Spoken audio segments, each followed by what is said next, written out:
Nagamo ng irigmaon. Ano ganit ni siya? So guys, kutob sa dahon nga pwede kaunon, halapok sion og atong sudanon. Muni siya guys no nanguha mi og udlot sa balinghoy kay amo ni siyang bukbukon nga butangan og gata. Mao ni siya guys na fresh from the farm nga dili amo So nanguha lang ni. Mao ni ginatawag nila nga ipot sa kabayo. So mao ni nakanindot kung nagpuyo ka og bukid o uma kay makakaon kag dahon-dahon.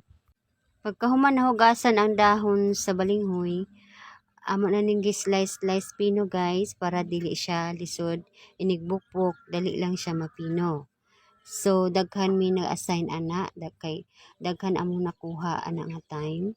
5 PM mi nag-start, tapos ang among nakuha is isa ka sako og tunga. So mao na siyang result sa among slice guys.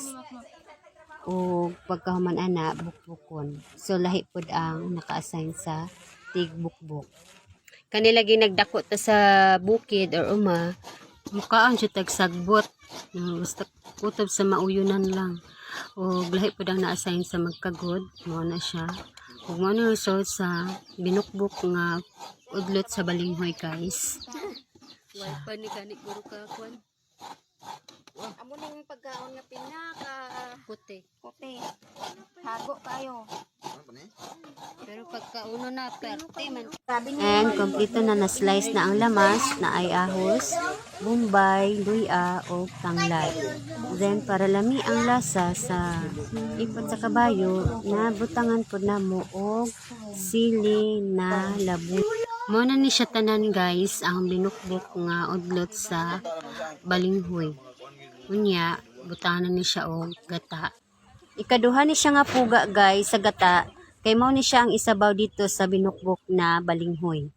Then pagkahuman gisalang na sa apoy, ang ikaduhang puga sa gata mao na siyang isabaw guys. Ug hulaton sa na siya mag uga bago ilunod tong first nga puga sa gata.